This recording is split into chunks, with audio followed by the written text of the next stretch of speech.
Welcome back to Reform Millennials, a podcast where we discuss the intersection of markets, politics, and pop culture.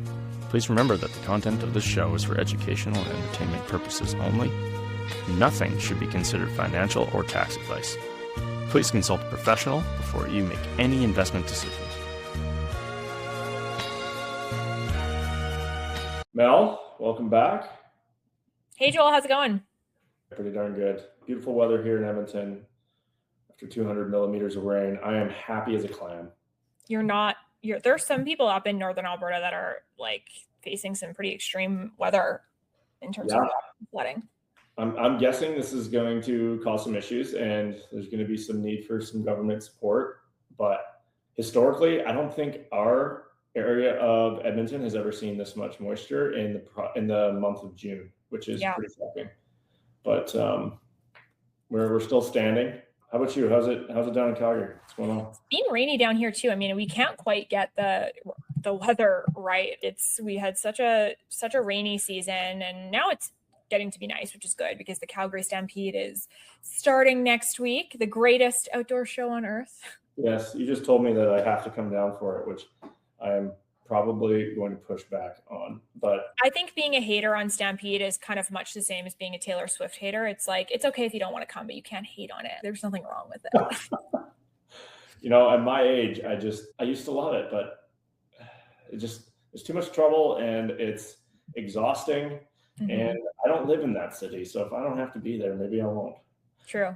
So I do, however, think it's great for the province and great for the city. And I think it brings in so much business that it is a terrific event and we need way more of them in our country. Mm-hmm. So I hope it goes off without a hitch and you guys get wonderful weather. But I'm going to start off with a little bit of a market update. 2 weeks ago, I sat here and I told everybody to stop talking about AI being a bubble. And I felt like everyone needed to pay more attention to two other things. And it was the bond market and the war in the Middle East. And we got a sort of conclusion to the Middle East. And we have started to get less information regarding the yield curve and the future of interest rates in the United States. So we have Warsh, who just recently got in, and he seems to be a more hawkish version of our past Fed president, or the United States past Fed president, which flies directly in the face of what Donald Trump wanted, which is so ironic. But I think the market has, after a 2% drawdown after his first meeting, has started to give him a little bit of leeway to communicate to the market what he is going to do. So now I'm going to go through the war first and then finish on the interest rate side. I think that everybody who has made any form of commentary on the Strait of Hormuz and the Iran war needs to eat a piece of humble pie. For 4 months, we had a shooting war. And the back half of it, I would say 90% of it, we had the Strait of Hormuz that was effectively completely closed. And it's, in many people's eyes, was the most critical piece of infrastructure in energy markets. It's a fifth of the world's oil that it transports through that strait. And it was closed. Every single person in the energy market had the exact same opinion. And it was that oil is going to 120, 150, and the market's going to roll over because inflation is going to shock everything. And you should be barring down the hatches because we're going to have a NASDAQ that sells off 25%. None of that happened. This week, apparently, tankers have started to transit the strait again. Iran's winding down their closure. They've agreed to an extent on the memorandum of understanding.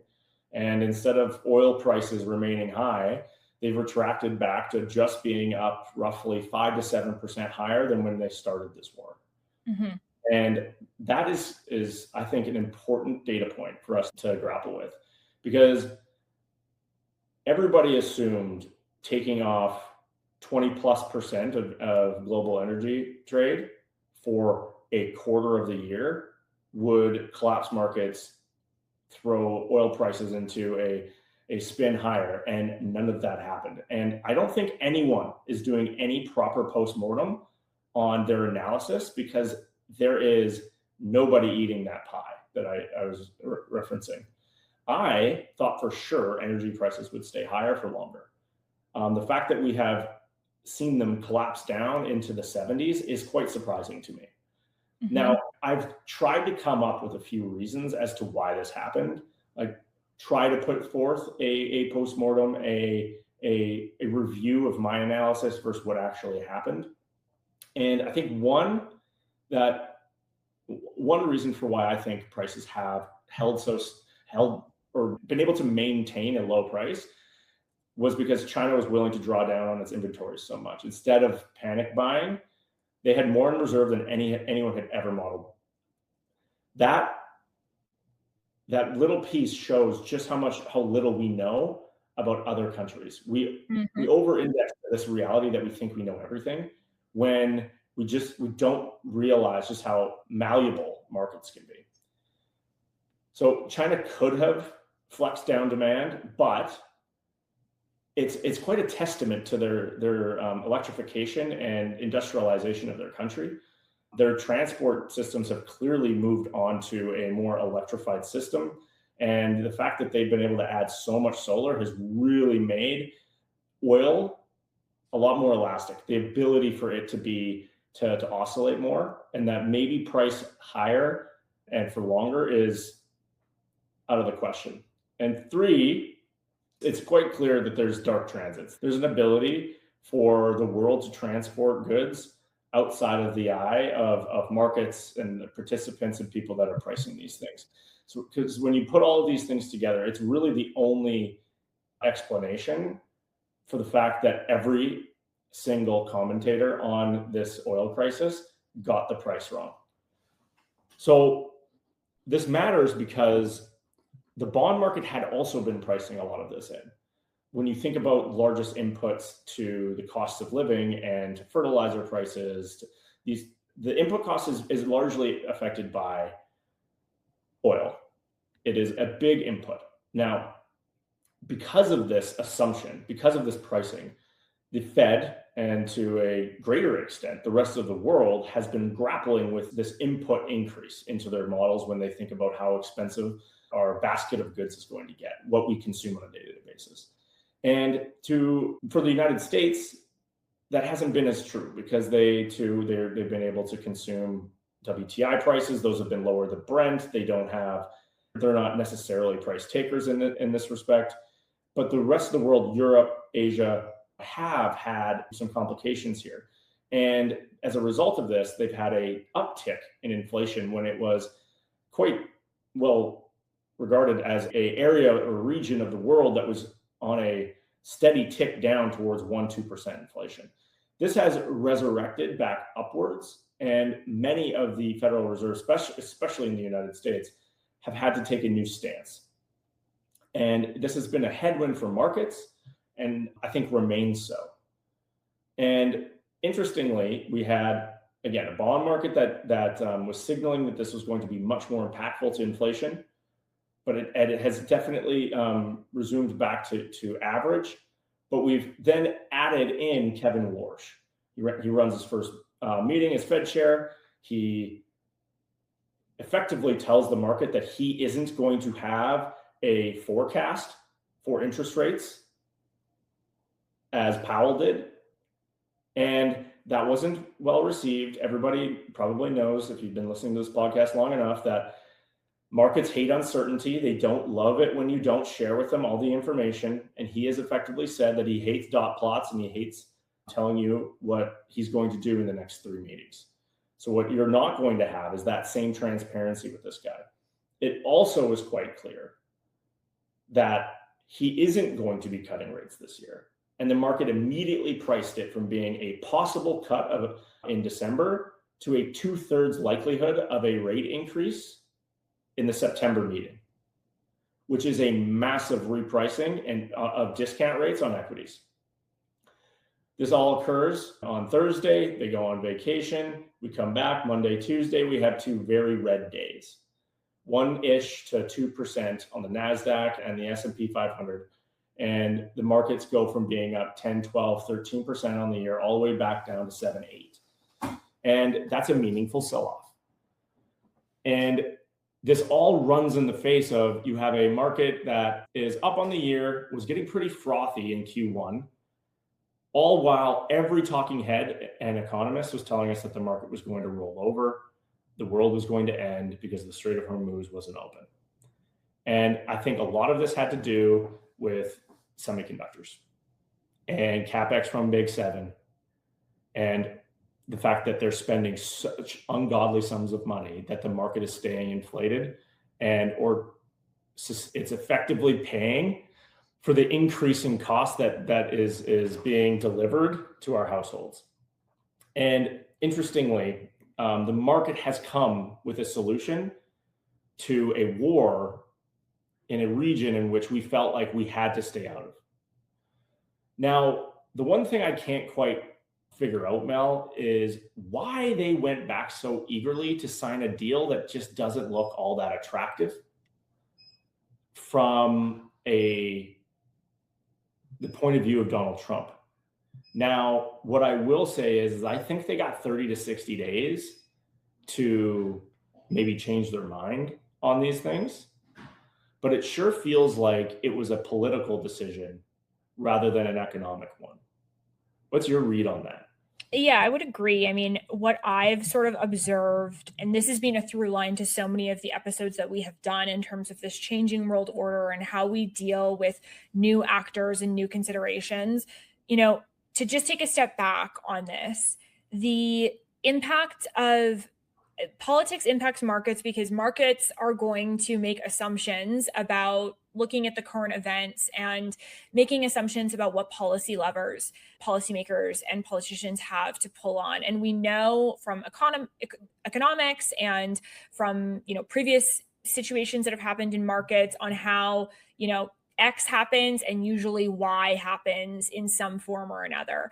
And a lot of those assumptions, I think, we're seeing in the context of the Iran war and also other things that are happening geopolitically, a lot of those assumptions don't hold anymore. And so that impacts how we make inferences about the markets as well, because we're making assumptions of what politicians will or won't do.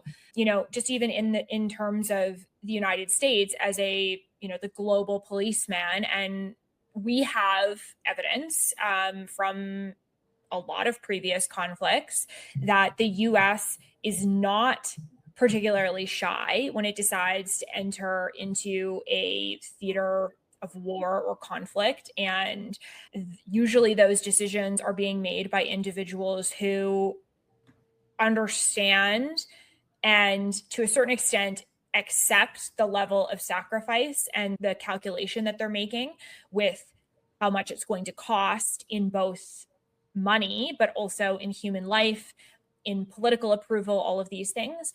And I think that Donald Trump is just such a different type of president that I don't think that he is one to necessarily have the stomach for the kind of calculations and realities you have to deal with as a wartime president.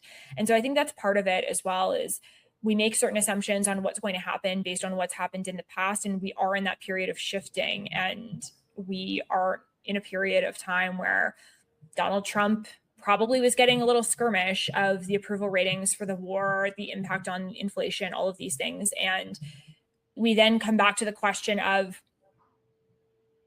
I think a lot of people that are our age think that war, because of what we've seen in Iraq and other places, that war is an economic calculation, that we are going to decide to enter into a conflict or certain theaters of war because it's good for the economy. And I think that's become the sort of common accepted reason for going to war, which is historically not being the only reason why countries go to war. Of course, countries go to war over resources, 100%, but that's not the only reason. And I think that to be able to stomach what is involved. If that's the only reason that you're going, then as soon as economic forces say that that's not the best choice anymore, you have almost no reason to continue to stay in it. And I'm just the way that I think of these things is that you obviously are going to look at conflicts from a resources perspective, but a lot of times conflict is also based on the sort of a values calculation as well. And I don't think that this president necessarily sees it that way. I think he's a little bit more transactional and sees a little bit more short term. And that's reflected in what we see here. That's my sort of take on where we're at here. And I think you're correct in saying that a lot of us probably maybe even you and I, probably not because we're just brilliant, but made assumptions based on how things have worked in these similar situations in the past. And again, it's just another reminder that traditional playbooks from the past 20 to 30 years are not probably going to be useful on a go-forward basis. No, it's probably the best takeaway from this is that, and perhaps this all reverts when a new president is elected and you have a different regime, or a different US president specifically. But it feels to me as though we are in a new world that, intelligence to a certain extent is sort of a commodity. We have currently a president that's very transactional and he makes decisions quickly and will, if he feels as though it's beneficial to him in the short term, do something in order to get what he wants now. And then but over a, call it 9 to 18 month period, you never know what's going to happen past that.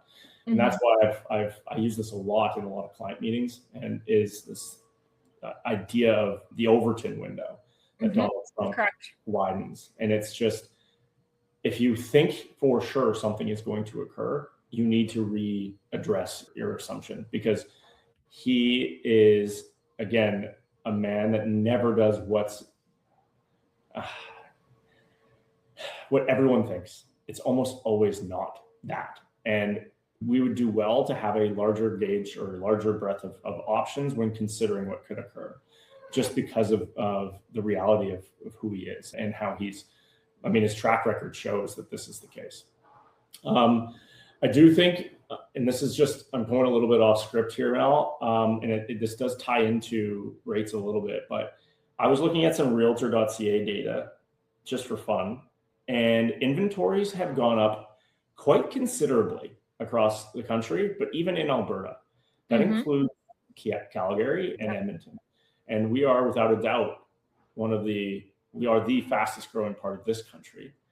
You have a Fed chair that has cleared out the market pricing of rates going down in 2026 and has initiated a likelihood of rate increases that is going to bleed into Canada. I don't think this market can handle rate increases. It certainly can't in Ontario and British Columbia.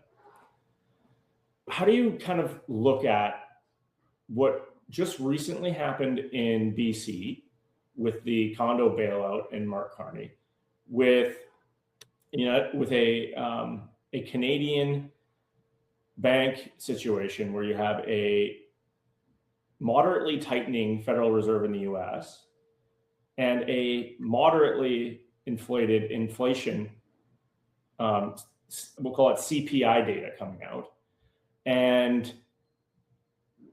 some weak employment data. How do you square all of this? What is Mark Carney going to do about this? So this is super interesting, and we could probably do a series of episodes on this topic alone. But one of the things I've been thinking about a lot when it comes to looking at Canada's economy, the United States economy, the discussions we've been having, is we hear Mark Carney and the Liberals talk a lot about their efforts to sort of protect and grow the economy. And the reality in Canada is that an outsized portion of our economy is real estate and associated economic activity that comes along with real estate. And obviously real estate is highly sensitive to rates and population growth and all of these things.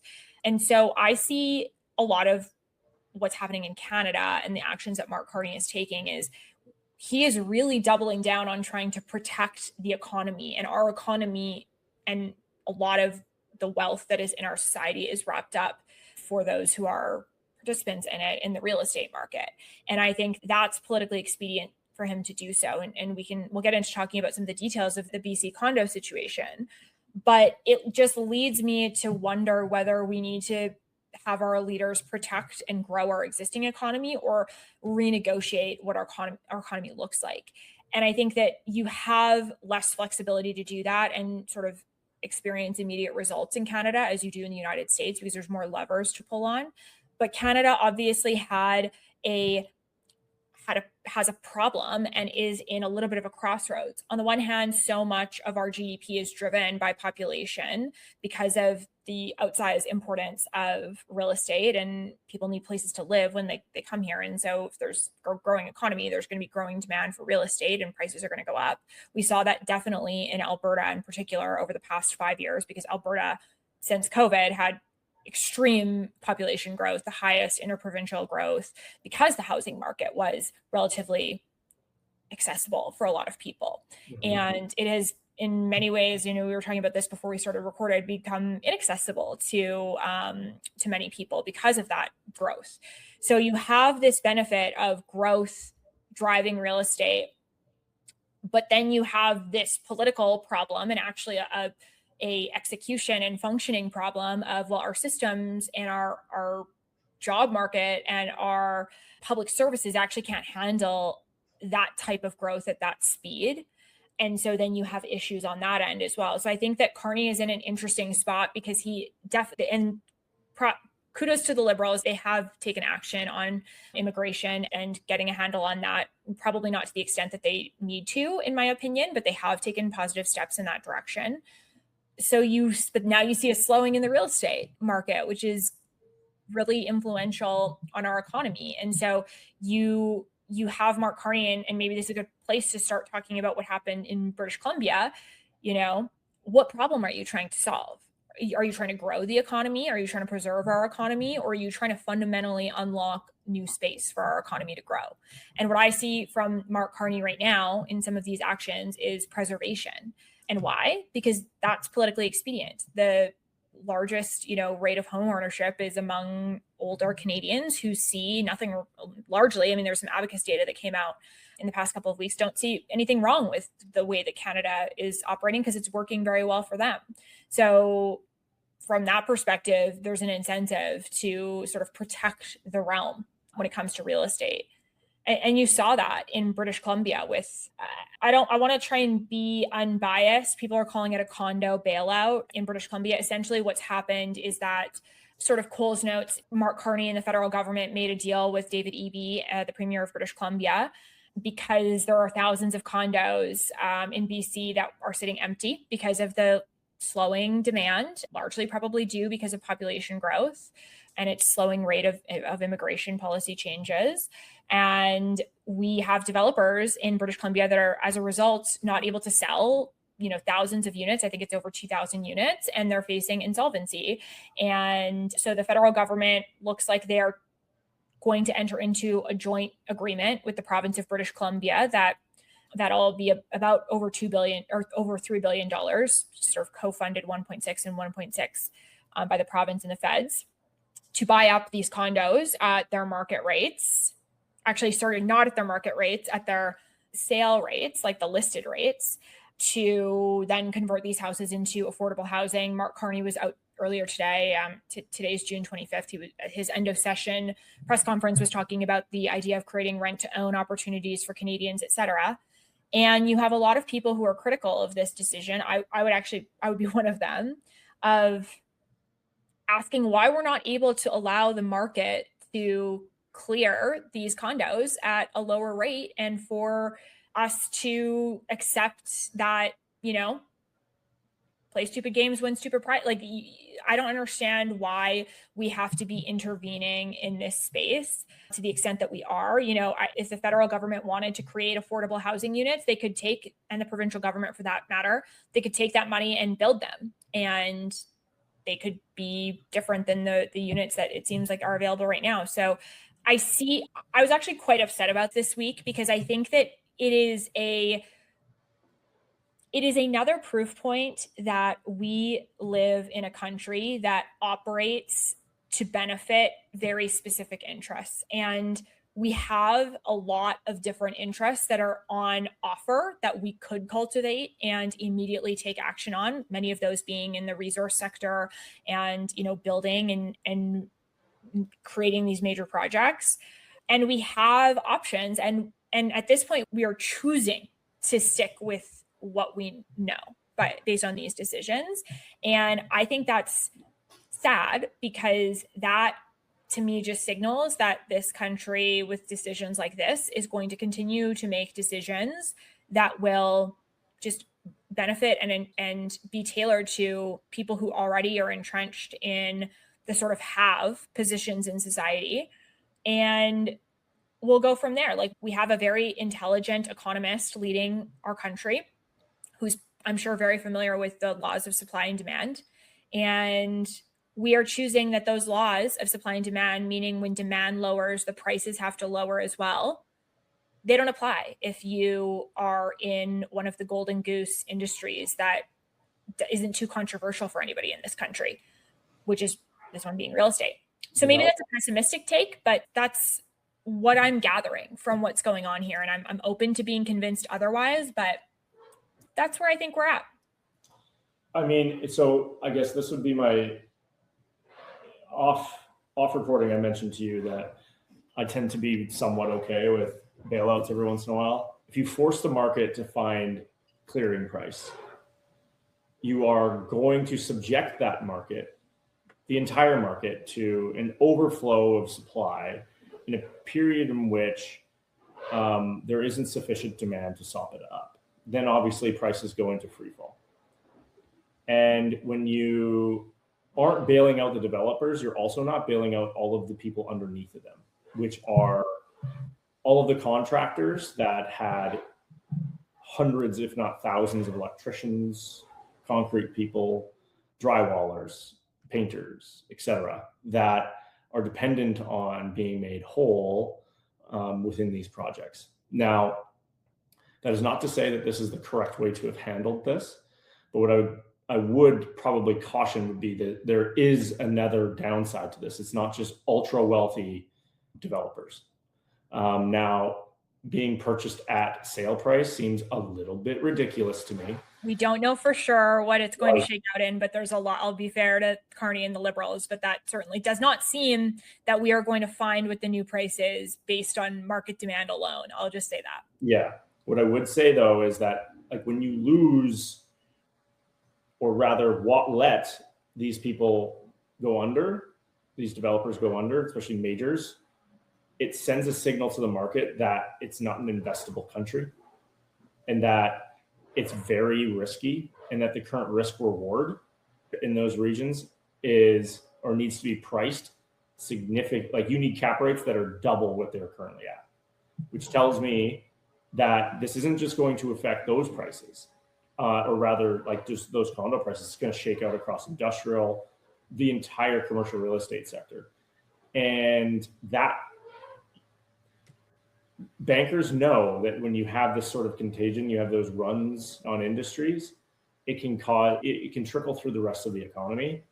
So while I don't agree completely with the fact that they are doing this bailout, no matter how you look at this, socializing losses and privatizing profits, however you want to define what is currently occurring in Vancouver and the BC market, I would say that our central bankers, and to a large extent, that's still what Mark Carney is, they view this through the lens of what occurred in 2008 and 2009, and they don't want to see a contagion effect. And that I understand.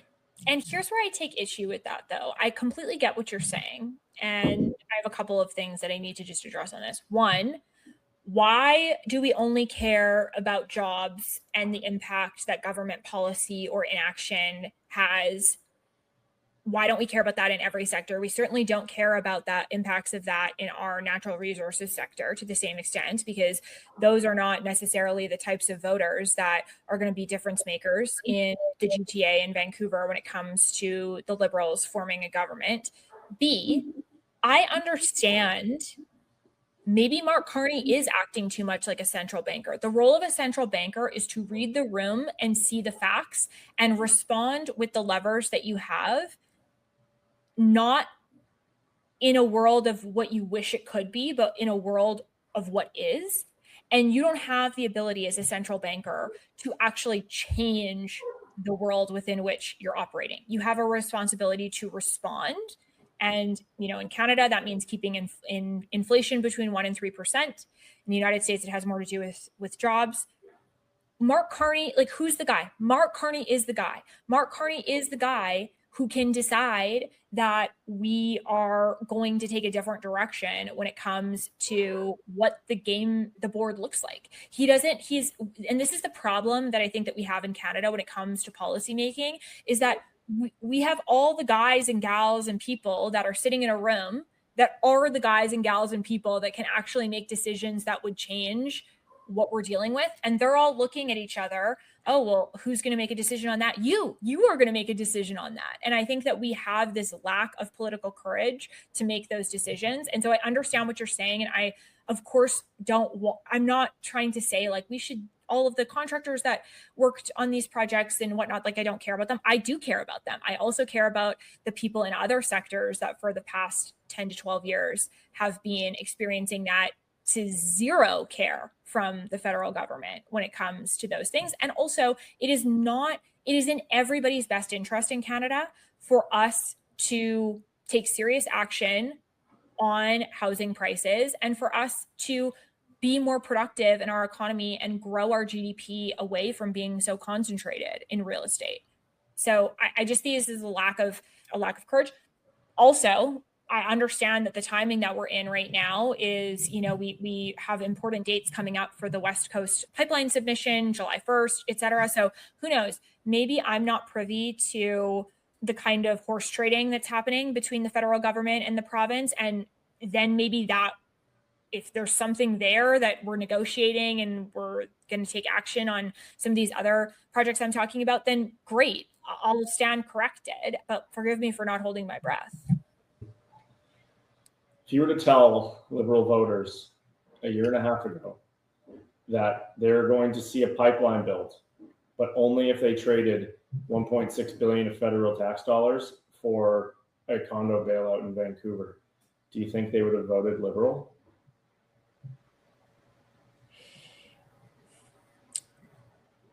I don't think that the results of the 2025 federal election in Canada had a whole lot to do about ideology, to be honest. So I don't actually know if that alone would have. Well, it had a lot to do with a specific type of ideology. Correct. Yeah, it was more vibes than values. It was an anti-orange, which I get. I only say that because it seems as though that could very well be the framing, and I'm A-okay with it personally as an Albertan. But now. It is concerning, and I want to point to a word that you used too. Political courage is something that nobody in this country has at a federal level, and it's the biggest issue that we have currently, policy point of view. And I'm hopeful that we can get some sort of resolution there, but I don't know. Nothing in Canada moves fast. And you just smack your head against the wall, and you hope in 5 or 10 years things will look a little bit different. But I want to move on to an AI agenda, because I want to speak to where we are in Canada regarding this.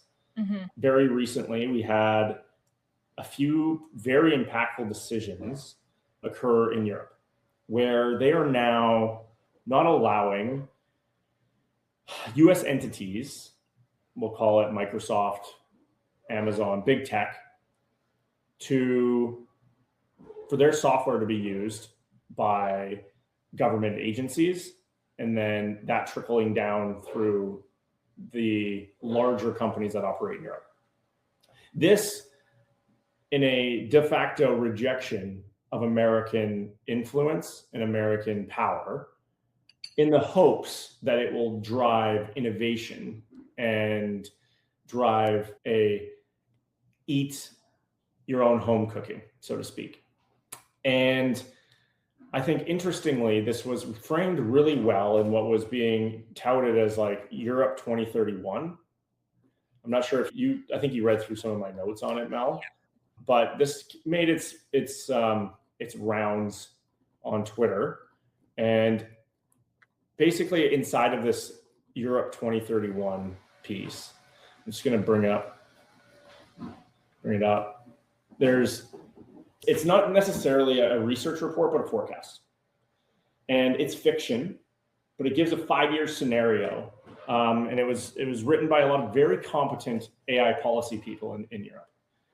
And it frames this reality of Europe sleepwalking into irrelevance because they're getting their AI policy so wrong. And they call to all of the policy mistakes that they've had over the last 10 or 20 years. But in this piece, you follow two characters. Caroline, who is a French civil servant in Brussels, who keeps trying to ring the alarm regarding AI and can't get anywhere. And then she has a friend named Christian, who is a German founder who moved to San Francisco and keeps texting her all the bad news from the inside of all of these like AI companies. So it's the setup is this. It's January 2025, and if people remember that time frame, DeepSeek, the Chinese model, R1 dropped, and NVIDIA goes down 20 some odd percent. All the memory stocks are down 30%. You have photonics companies down 40, 50%. It was believed that AI was solved with this new model. And not only that, it was going to be super cheap. And that Europeans were going to be able to buy AI on the cheap. They're not going to need the American $100 billion or $300 or $400 billion worth of AI data centers. They're going to be able to bridge the gap with the cheap stuff. Now, since then, that gap has gotten so obnoxiously wide between how good these models have gotten that by the end of this story, the US is running 17 times the amount of compute that Europe is. And the reason why they're doing it, and the reason why they're hosting 80% of the world's AI compute, is because Europe and the rest of the world believed that compute was a commodity, intelligence was a commodity, and that their policy of sovereignty was going to make itself stronger. But what really occurred was it made it significantly weaker. It made it less capable of taking care of itself. So this advocacy for like rejecting technology and progress ended up becoming its resulting irrelevance. And so the people that wrote this thing are not to be like, I'm going to throw it in the newsletter, but these are like very important people inside of the EU. And they're writing this as a warning. And I believe that there's something to be said about these sorts of things and inside of the piece, they actually made a comment about the Canadian angle and how we're positioned in a place where we have a choice, whether we choose Europe or we choose Canada or choose the United States in terms of like who becomes our bigger trading partner. And I don't know where we're headed, but it sure seems to be across the water. And the diagnosis was that we should not be rejecting this technology. We should not be removing our exposure to these things, putting policy in place to keep the best technology out of our population's hands, that we're trying to reject where we're headed. Because quite frankly, the cat is out of the box, or you're not putting AI back in the cupboard. It is here, and it is terrorizing our economy in good and bad ways, depending on how you view it. Yeah. And I thought that this was a really compelling piece because I believe it frames our moment really well. And the choice that our politicians and our business leaders and our entrepreneurs have to make. And I'm hopeful that we don't go the route in which it seems like we're headed down. But I think it's something for us all to consider, because I do think it's really, really important. So Yeah. I want to throw this on you, Mel. There's a lot of interesting statistics inside of this piece, and it does speak to the wins that Europe has had, like Mistral, which is a very legitimate lab. You have ASML, which is undoubtedly probably the most important single bottleneck in all of semiconductor design. There are pieces of the European economy that are legitimate. However, I think it does tell a story about what, actually, interestingly, you sent me, which was like Jamie Dimon talking about this, like the reality of the European Union, the reality of what middle powers, what type of power those middle powers even have, and what has separated the United States from those regions of in terms of economic success. And I just think that the more that we reject progress in ideologically, the further behind we're going to fall, and the worse off our population is going to be. And if you're investing in countries that are developing this policy and then implementing it, you need to understand that your return on invested capital is going to be atrocious, and or worse than where the relative outperformance is likely going to land. And I see this mistake over and over and over again in my colleagues when they're making allocation decisions and investing. If you are not considering these this policy, the reality of how economics works, you're going to unfortunately fall into the same low growth reality. And if you're looking for 10+% returns, you need to understand the policy in place that is going to incentivize those things. Yeah, I mean, in many ways, it's just reflective of luxury belief mentality that we see happening in our, communities and in our cities and regions as individuals, and taking that approach as a country. It's very easy to be somebody who's gone to the gym 3 to 5 times a week and eaten healthy and think after 10 years of doing that you're naturally skinny or you're naturally healthy. Like, sometimes we forget that it's a lot of the small things that we do to maintain. And I think that it's kind of an interesting paradox, because it's the concept of progress technologically and economically is so important in terms of cultivating and accepting that widespread adoption of AI and using it in a way that is going to be beneficial for the economy. You talked a lot about this in the last episode of, the 20 to 30 companies that created the most growth in the stock market in the last 20 years are not going to be the same as the next 20. So it's a paradox in that we want progress, we want to have open-mindedness, but we also want there to be some thought of preservation of institutions and systems that we've gone through a lot of trial and error on, and that, while imperfect, do work better than a lot of the other ways in which we've tried. So it's this balance of, we need to progress, but we need to do so within the context of understanding that we don't need to also continue to reinvent the wheel, and that we can learn from where other jurisdictions, which I would say that Europe is one of those jurisdictions that we can learn from. And when we look to who we want to align ourselves with, it's not just about the people who are currently in the chair, it's about the values that whatever society that we're looking to partner with has long-term, and whether that actually serves Canadians or not. So that's the matrix through which I kind of look at this. So in the piece, they talk about Canada and the leverage that we have over the United States, or just what we can trade our leverage for. And I actually think it's important to kind of go through. So in the piece, they speak to the countries the middle powers that actually have leverage. So you have the Netherlands, Germany, France, Norway, UK, Japan, South Korea, and Canada. The argument here, and I'll kind of lay out who has what, is that these are significant bottlenecks. So in the Netherlands, you have ASML. ASML makes the large machine, the $100 million machine, or no, that's a lie, $350 million machine, EUV machine, that effectively prints your semiconductors. And without these EUVs, you can't make a GPU, you can't make a CPU, you can't build DRAM, NAND, etc. without this infrastructure. You have Germany that is, to a lesser extent, incredibly great at building out robotics components. France has a decent AI industry and a ton of talent. Norway, same thing. The UK, finance. Japan has effectively a hold on every single chemical that goes into the data center build out. South Korea has every single memory component. SK Hynix, Micron, Samsung, all reside here.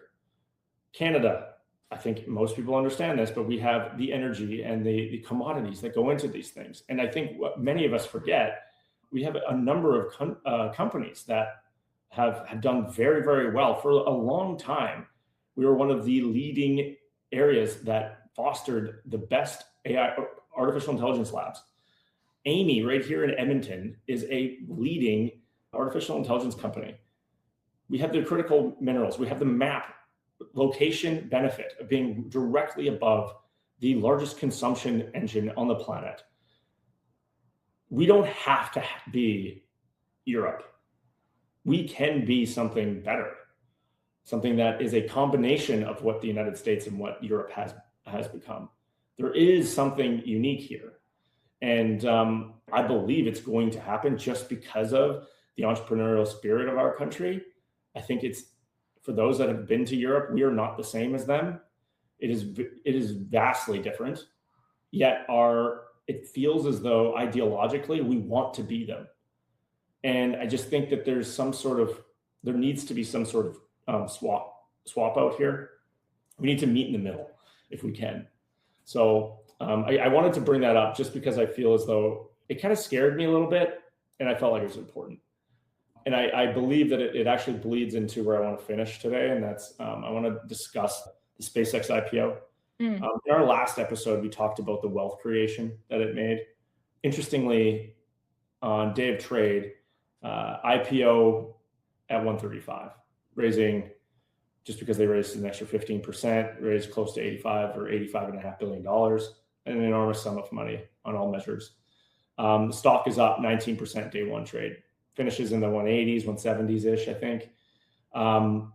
Generally speaking, when IPOs go out, the price in which it finishes or closes or begins trade at is a really important level. So that level is 163. And today it's trading in the 150s. That stock went from 225 when Elon Musk became the world's first trillionaire to now being down to 150, 154 is I think a tell of where we're currently at in this market. And I think it told a number of really interesting stories and that people should have been paying attention to. But the one I want to double down on is the wealth creation that is stemming from this. And I can name, I don't have enough fingers for me to speak about the individuals that I know that have been made wealthy by this company that doesn't even exist in our country. And the amount of benefit that people are seeing as a result of this. And the one thing that I think has resulted in the success of Elon Musk that I think is really important is that, and if you were to go back and listen to every one of my episodes, you know that I was the first Elon hater. I despised the Brock and I were talking about this. I was talking about the last episode, and Brock's like, did Joel forget that he used to hate Elon Musk? I was like, no, he didn't forget. He's just remembering. I am happy to recognize. I used to hate the fact that he would lie on earnings calls, that he would misrepresent the outcomes of his businesses. But I think what I have come to understand is that he weaponizes that and he utilizes it to his advantage, his ability to cultivate a belief in other people that they can accomplish incredible things. And if they assume something outlandish can occur, it's much more likely to happen. It's this framework inside of his ability to operate that is so infectious that it creates these outlandish valuations. The fact that he's able to roll out an IPO and a business case for SpaceX that suggests that he has a $28 trillion total addressable market and no one's laughing at him is a testament to his power and his infectious entrepreneurialism.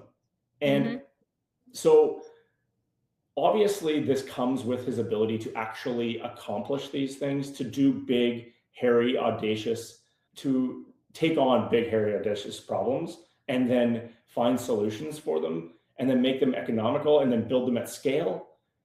But what is so great, I think, and what has, I believe, resulted from him being in our economy and in the market is that the world is trying to do big things now. For the first 12 years of my investment career and being an adult, all we focused on was like myopic improvements to efficiency software in technology. It was like the iPhone occurred and then this entire economy resulted from it. And we forgot how to build real stuff. And then Elon Musk comes to market and takes on automobiles. And there hasn't been a new successful auto company in the United States since the flippin' early 1900s. And that's a testament to his ability to take on hard engineering problems. He then moves into landing rockets from space and reusing them. And then he's putting new satellites into space and then creating a constellation in which he can then beam down free or very cheap and efficient internet. And this is all under the guise that he's going to colonize Mars, which is obviously insane. But the track record and success that he ends up having cultivates such an incredible group of people around him to the extent in which we actually start to do big, crazy stuff. And now we have a market that has completely changed, where we have stocks that haven't worked since the 1990s. They are now leading the stock market today. And that's all because an individual, and obviously there's a million other people that are supporting him here, but he is the leader, he is the tip of that spear, have all come behind him and in his wake and his ability to pool capital, built the craziest stuff. And now the world is advancing, getting better. Standard of livings are improving. Certainly there's a K-shaped problem, no doubt. There needs to be some form of bringing the rest of the population up with the market and with the economy, but we're still doing really interesting things. The fact that we are going to have humanoid robots that we have, it's very likely that within the next 5 to 10 years, I'm going to have someone in my house folding laundry that doesn't have an actual brain in its head, that it isn't a person, is unbelievable. I just, like when I was 20, no, I would have been 30, I read the book, Where Are Our Flying Cars? And it was basically this conversation about why we haven't built anything that had bits. Everything had bits. Nothing had atoms. Nothing was in real life. We used to do big, crazy things in the 50s and 60s and 70s, and now we're back at it. And I wanted to give him his flowers. And I hope that we can do something similar here, that we shouldn't villainize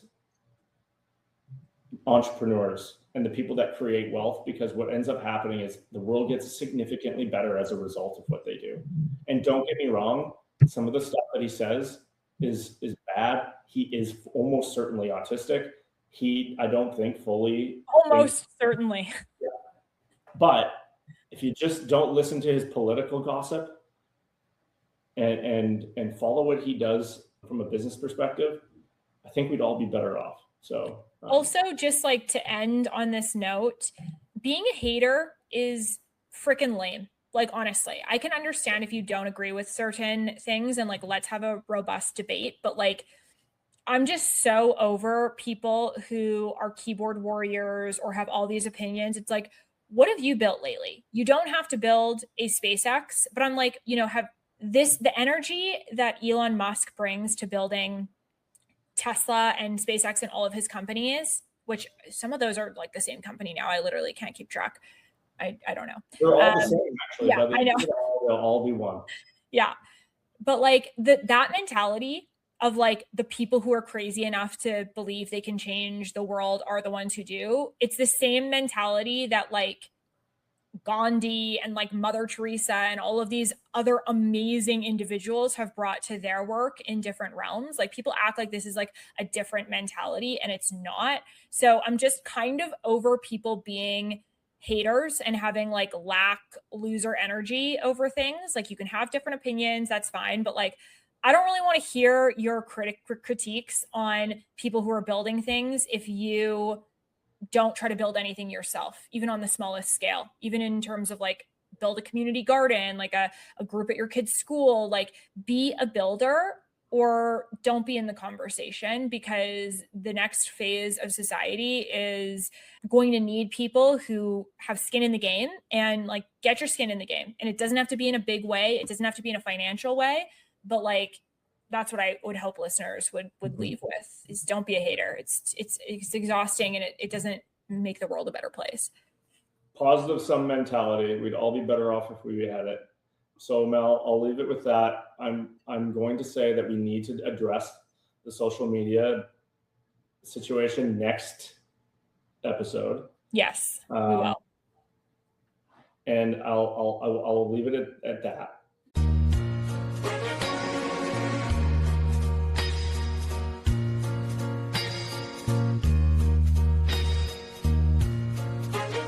That's all for today. Thanks for listening. If you found this valuable, please subscribe and share it with a friend. As always, the information on this podcast is for educational purposes only and should not be considered financial and/or tax advice. Please consult a licensed professional for your own personal situation. Joel is a registered portfolio manager and investment advisor, and clients of his and his firm may own securities discussed on this podcast.